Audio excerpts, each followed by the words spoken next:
Hey, what's going on? My name is Coach Lee Hopkins. I'm a social connections coach for the late diagnosed autistic adult. My pronouns are he, him, his, and you're listening to the Patterns of Possibility podcast. This is a podcast dedicated to helping you replace harmful patterns with new possibilities. In each episode, we'll explore topics that inspire you to be yourself, live your truth, and make lasting connections. In this episode, we're going to talk about social cues and why it feels really impossible to catch them. And it's not such a bad thing, really. But if you'd like to learn how to catch some social cues or what you might be missing, this podcast episode is for you. Are you ready? Let's go.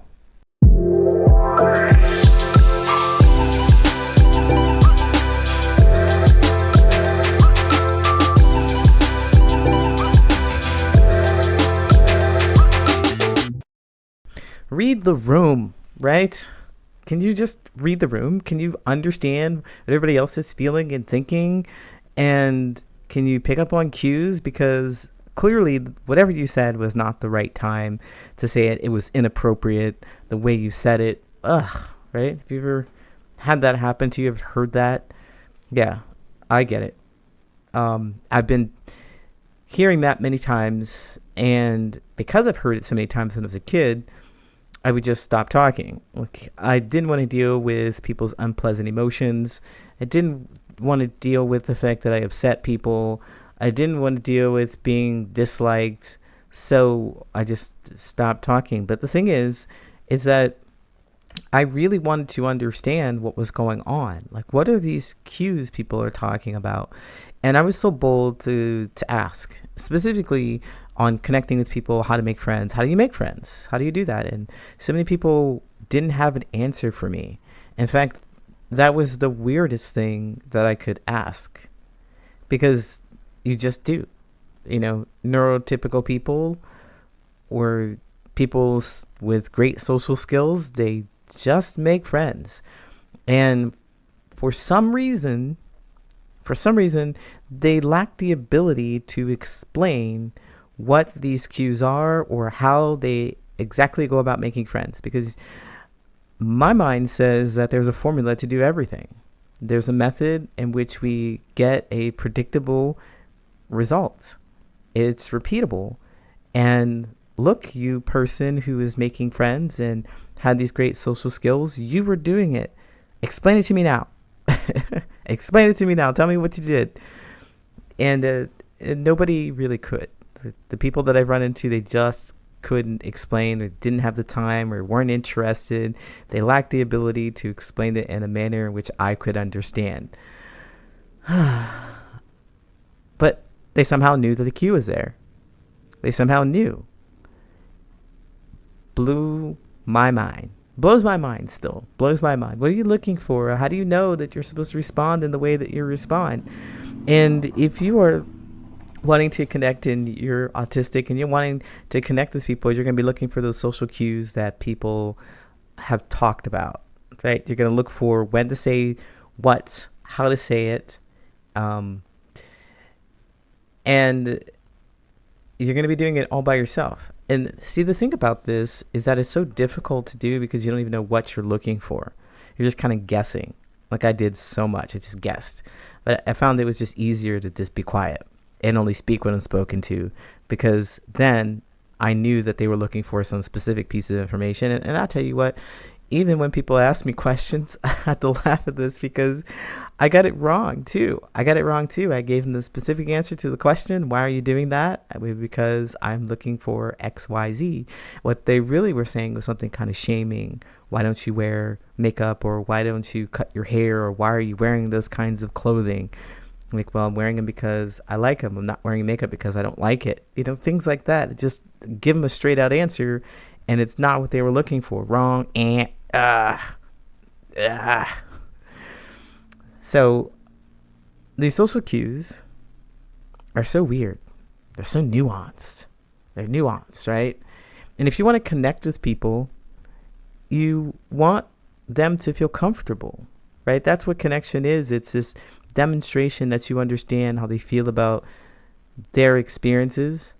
You connect with them in that way. And if they are giving you social cues, they're demonstrating that they feel some kind of way, and you miss it because you don't know what the cue is.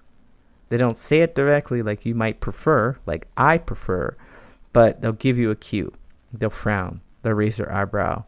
They'll say something offhand. They'll ask a question that seems weird or confusing or just out of the ordinary, out of pocket, or not in line with the conversation context. If you can catch that and you can demonstrate that you understand what they're talking about, then you can make that connection. So that's what I think about when I talk about social cues. When we're talking about social cues, we want people to feel comfortable with us. We want that connection, and we want to get it right. We want to get it right. If you do things like not talk, you are not going to connect with them. You're not going to be able to connect with them because they also need to know how you feel about your experiences. You also need to be able to talk back to them, and they have to understand you. That's the connection. That's empathy. It's emotional awareness. And I don't believe it's something that we lack. It's something that we have to connect with people on, where we have to understand more about ourselves and express that to other people. So what I want to say is that social cues are the way to go about that. Because many people aren't going to tell you. Many people don't even notice they have the social cues. They can't even explain to you what they're doing. And they feel kind of awkward explaining things outright. I personally wish people would say things more directly outright, but that's just not something that happens often. Everyone doesn't speak the way I speak, and that's okay. And so other people drop cues and they don't convey information the way you would, and that's okay. Our purpose here is to bridge that gap with catching those cues, with catching the cues. Now, as an autistic person, you might hear this and you might think, oh man, I'm overwhelmed already. It's too much. It's too much, because you're looking to get it right. You're looking for that exact link to connect. You're looking for a way to make sure that you understand them perfectly and they understand you perfectly, right? And you're thinking processing is basically late diagnosed. It means perhaps you've been going through life and not even noticed these symptoms, tried to stay out of the limelight, trying not to be seen, trying not to be heard, masking as much as you can, doing all of those things, and still just kind of copying what other people do. And to get to that point, you had to process a lot. You had to look at these cues yourself and decide what they meant. And these cues, you're looking for and processing how they said the thing that they said. Was it loud? Was it soft? Was it fast? What's the context of the conversation? Right? You're looking for the tone of their voice. You're trying to process all of that in an instant, because you want to stay in the conversation, in an instant to formulate a result that fits correctly to what they are saying or what they are looking for to advance the conversation. And then you also have to think about the direction of the conversation. Where is it supposed to go? What do you think they want to hear? Those kind of things. You're processing and processing and processing. And while you're processing, the catch-22 is that you're going to miss other cues that have been out there. And you're also going to disconnect yourself from the conversation. When you go inside your head thinking about, what should I say? How do I say it? Am I saying it right? Is this the right thing to say? Did they want to hear this? And you go away into your head and you process for many seconds. It removes you from them. But I get it. You're trying to read the room. You don't know if you are going to say the right thing, how they're going to respond. You're trying to make sure that it lands correctly. And that just processes and processes and processes. And it moves you away from the conversation. So what I wanted to talk about today was giving you a few of these social cues to look for that shows that you are processing a little too much. You're processing a little too much and you're moving away from the conversation. And the reason why I want to start here with moving away from the conversation, processing too much, moving away from the conversation, is because Unless you have somebody coaching you and teaching you exactly what social cues you're looking for in real time in conversations, you're likely to miss them. And you're going to miss them even more if you're processing and processing and processing. You won't even get a chance to practice responding because you're processing so much. So what I want to do is drop a couple social cues while you're in this processing mode, thinking, did I say too much? Did I do something wrong? I'm going to pull you out of that so you can get back into the conversation and continue trying to connect. Because it really is trial and error. It really is trial and error for the most part, unless you have somebody talking to you, teaching you, telling you. Unless the person in front of you is completely aware of themselves and what they're looking for and can express themselves in a way that makes sense to you, it's going to be hit and miss. You have to practice, okay? So 3 social cues that I want you to look out for. 1, when someone starts looking at their phone more than you. Now, for me personally, when I'm having a conversation with someone, I like to be able to not look at my phone. I put my phone away because I want their full attention. It's partly because I want to show them respect. I want to show them that I care and I'm very interested in what they have to say. But also, I process so much that I cannot handle looking at something else and trying to talk to them too. It's not possible for me. And I firmly believe that multitasking isn't possible for other people. We just kind of half hear people. We do 2 things that are just out of alignment. We're trying to do something at once. Just focus on the one task. So if you see somebody pulling out your phone or pulling out their phone, then they might be starting to disconnect from you. The second thing is that when their answers get shorter, when they get okay, yeah, you might be talking a little too much about something that they're not interested in. You might be spending a little bit too much time disconnected away from them. So when their answers get shorter, just watch for that. And you're going to notice these things because you have superior pattern recognition. You're going to be able to notice if their conversation or if their interest has faded, essentially with shorter responses. Like, I'm not just talking about when you're saying something and they're like, right in the middle, like they're showing you that they're interested in you. I'm talking about after you've completed an entire thought and they go, yep, yeah. That's something to notice. The third thing is when they stop asking questions back. So when you say something, when you share something interesting and exciting to you, you're looking for someone to be curious about what you're sharing with them. If they are not doing that, if they're not asking questions back, it seems that they've started to disconnect. Now, with these 3 things, when someone starts looking at their phone, the answers get shorter, they stop asking questions back, then I want you to notice.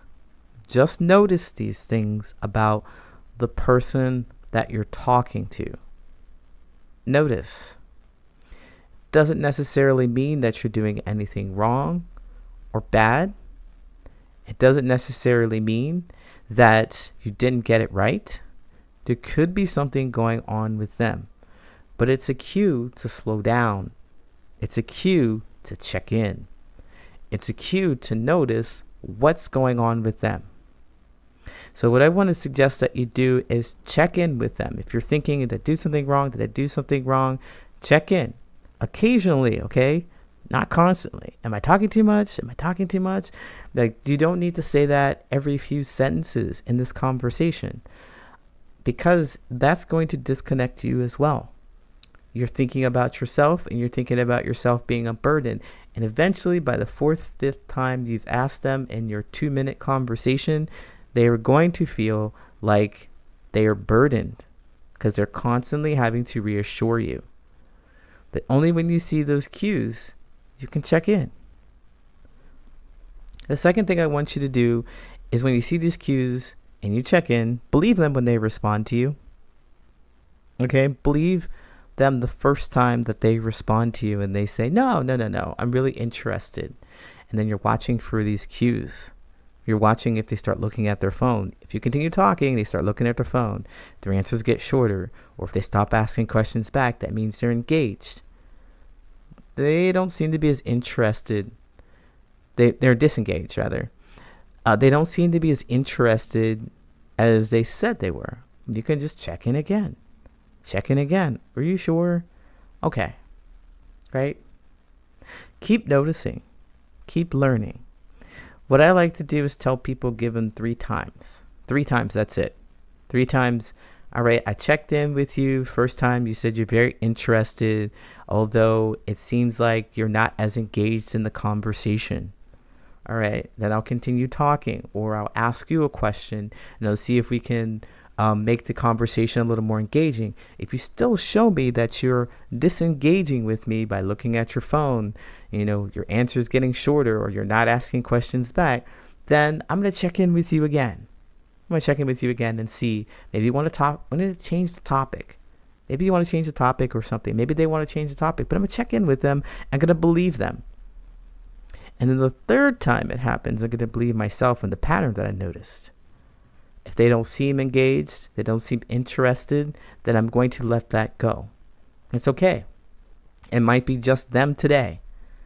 It might be that they're completely not interested. They don't know how to say it to you. They don't know how to say anything to you. But it's up to you to notice. It's up to you to notice these social cues. This alone has changed the way I interact with people.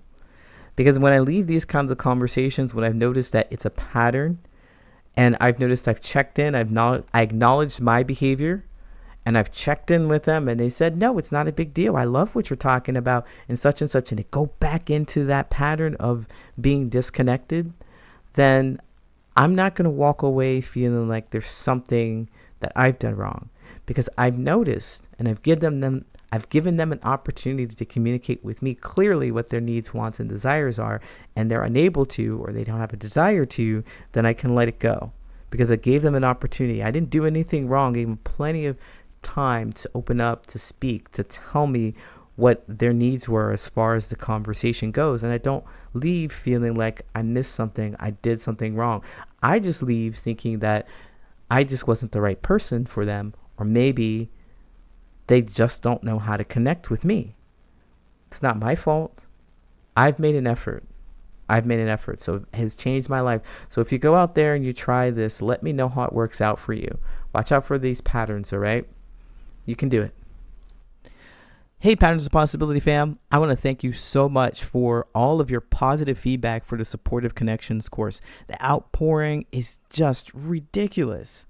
If you haven't heard about this, I dropped it a couple of months ago on my website, patternsofpossibility.com. Just click resources to get instant access to the free Supportive Connections course. You're going to learn exactly what you need to create healthy, supportive relationships. Because a lot of us, if you grew up in a household which you didn't see healthy connections, you were trying to figure it out all by yourself, you might not know what it looks like to be in a healthy relationship. This is for you if you find it difficult to communicate your own needs, or you feel like you always have unmet expectations in your relationships. If you struggle to recognize toxic behaviors, or you keep tolerating disrespect, manipulation, or control, this is for you. And it's free.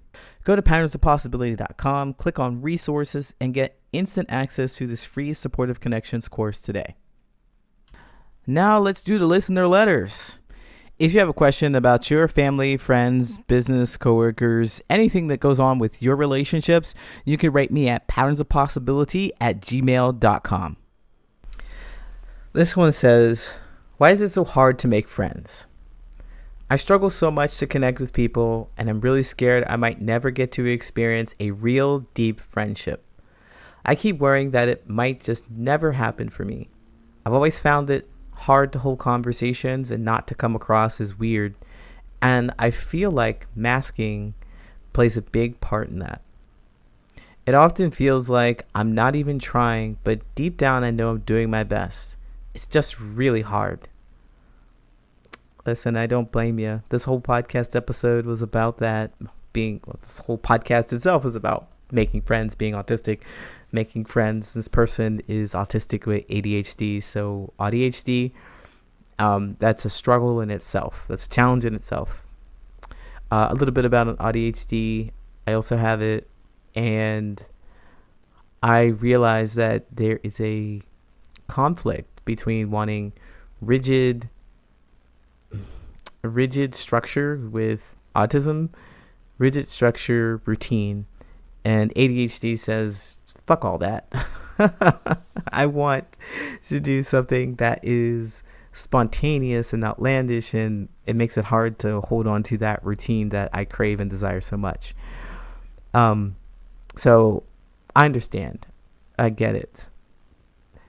But the point of this is that it's difficult to connect with people if you don't know what the connection points are. And so being weird, whatever the thing is I see here that you don't want to come across as weird, well, the people that you want to connect with, or the people that really understand you, aren't going to see you as weird. They're just going to get why you say what you say and how you do what you do, your mannerisms. And I can tell you the secret is not necessarily finding other ADHD people. It's not necessarily in finding those people. Yes, you may have some things in common, but your special interests may be completely different. And you might be annoyed at some of their habits and their patterns of behavior. Just because they're ADHD or autistic doesn't mean that you're going to connect with them in a way that feels good to you. It still might not feel safe to unmask. You might have difficulty appreciating what they appreciate. And so that's not the key. It's really not. There are people out there who will understand, appreciate, and accept you. And although you may want to gravitate to the autistic folk and say that they will understand they're likely to understand your experiences, yes, but there are other key pieces that you need to consider. So what I'd like you to do, or what I would suggest, is going to meet more people, right? Like, oh no, Lee, I get exhausted when I'm talking to people and processing and thinking and stuff like that. Yes. I do understand that. I do understand. But there are 8 million people, 8 billion with a B, people out there to practice with, to try unmasking with. And what I teach people is a technique to unmask. And the key is really not to just take your whole mask off and show everybody what's underneath. That's not what's going to connect people with you, because people just can't get it. They don't understand it. The light in your face, the light in your eyes is really just too bright. Something along those lines. And they're just going to run away, or they're not going to be interested. And you're going to feel like you are a failure, or that you've been, you're weird, and they're running away from your weirdness. And look at you, you did it again. So when you're unmasking, you just don't rip your mask off. But I teach a technique that allows you to just kind of give people a peek underneath your mask. And it's all done through conversation. It's all done through conversation, because we're all connecting with our words, with our actions and our experiences. We share our experiences through words. And if they resonate with the other person, then they respond in a way that we understand and we appreciate, and we feel good about that. Right? So it's about what you say. It's about what you talk about. And if you keep trying to hold conversations that aren't weird, the way the universe works, as I understand it, for any of those who are into the universe and some of those laws of the universe, the things that you focus on will be exactly what you get. So if you're trying to not be weird, because your brain can just not focus, will not hear the word not. It will just focus on the thing, the feeling weird. You're trying not to be weird. You are going to be weird. You're going to continuously attract people that are going to think you're weird, and you're not going to be able to connect with those people. So there's so many layers to this, and moving out of this, breaking this pattern of finding the wrong people. If you're struggling to connect with the right people, and you're scared you never might experience a real deep connection, you have to go talk to more people, and you have to try different things in those connections, right? Stop thinking that you're weird, because then those people will think you're weird. Think that you're calm. Think that you're great. Think that you love the things that you love, and if people don't love them, then that's okay. They can go on with their life. Pay attention to those social cues of the fact that you're coming across in a way that is not interesting to them, and then move on. Boom. Now, I know it's easier said than done. It's taking me years to practice this and feel comfortable in my skin, feel okay with rejection, because we also have that rejection sensitivity dysphoria. A lot of us have that from being told that we are weird from the very beginning, right? But this is the key. This is the way. If you want to connect with other people, you definitely have to be yourself and be okay with responding to people's reactions, or how people are going to respond to you. You're going to be okay with it. You're not going to take it to heart. You're not going to change yourself, because changing yourself to trying to adjust with them is weird energy. They're going to pick up on that, and they're just going to move away, and you're going to feel like you will never be able to experience a real deep friendship, because you're not going deep. You're not showing people who you really are, right? And it's not to say, again, that you rip off your mask and you show them everything underneath, because some people can't handle that. They're not ready for that. But you're intentional about giving them a peek and showing a little bit of who you are. Watching for those cues again, and then making that connection. I hope that this helps. Best of luck to you. And finally, I appreciate you being a listener. If you got something of value out of this podcast, please share it with other people and leave a 5-star review on your favorite listening app. We'll see you next time. Take care.